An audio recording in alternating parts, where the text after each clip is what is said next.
Drugs ను ఎక్కడికి కట్టడి చేస్తున్నామని అధికారులు చెబుతున్నారు. కానీ గ్రామ స్థాయిల వరకు డ్రగ్స్ వాడకం పెరిగిపోయిందని అధికారులు గుర్తించలేకపోతున్నారు. ఏకంగా జాతీయ రహదారుల వెంబడి ఉన్న దాబాలు, హోటల్స్ లో ఈ డ్రగ్స్ విచ్చలవిడిగా దొరుకుతుంది. హైదరాబాద్ శివారు ప్రాంతంలోని దాబాల్లో డ్రగ్స్ విచ్చలవిడిగా అమ్ముతున్నారు. మధ్యప్రదేశ్ కు చెందిన ఒక మార్వాడి కొన్నాళ్ల క్రితం షాద్నగర్ ప్రాంతానికి వచ్చి దాబా ఏర్పాటు చేసుకున్నాడు.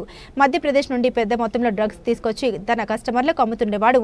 ఇటీవల కాలంలో సదరు దాబా యజమాని చనిపోయాడు. అయితే అందులో కుగ్గా చేరి చివరికి మేనేజర్ స్థాయికి చేరుకున్నారు. డ్రగ్స్ ను మధ్యప్రదేశ్ నుండి తెప్పించి అమ్మడం మొదలుపెట్టాడు. దాదాపు 3 కోట్ల పైచిలకు విలువ చేసే డ్రగ్స్ ను అధికారులు స్వాధీనపరుచుకున్నారు. దాబాలోని డ్రగ్స్ అమ్ముతుండగానే చూసి ఒక్కసారిగా అధికారులు అవాక్కయ్యారు. ప్రస్తుతం సైబరాబాద్ కమిషనరేట్ లో దీనికి సంబంధించిన వివరాలను మీడియాకు వెల్లడిస్తున్నారు.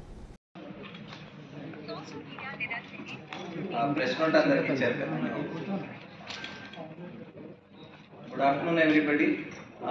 థ్యాంక్ యూ అందరికి ఇక్కడ వచ్చారు. బేసికల్లీ మన SOT Shamshabad team and Shadnagar కలిసి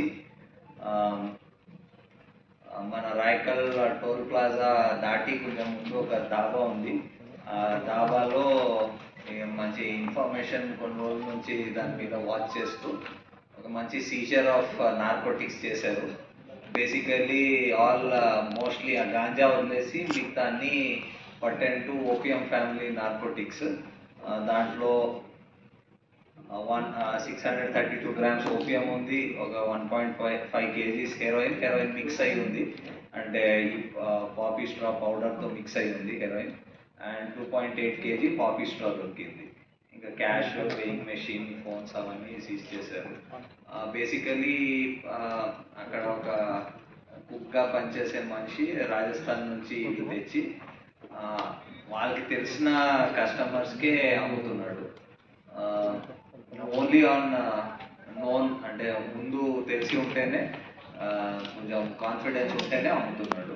సో అలాంటి ఆయన ముందు ఒక అసోసియేట్ ఉండేవాడు, బట్ ఈజ్ నో మోర్, ఈ పాస్డ్ అవే. సో ఆయన కూడా ముందు చేసేవాడు. ఇప్పుడు ఆయన కోసం చేస్తున్నాడు. కొందరు అసోసియేట్స్ ఉన్నారు who are helping him bring it from Rajasthan and all.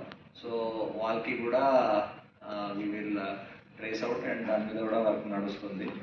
రఫ్లీ ఇది ఒక 3.05 crores 3 crores 5 lakhs వరకు సీజ్ అయిన నార్కోటిక్స్.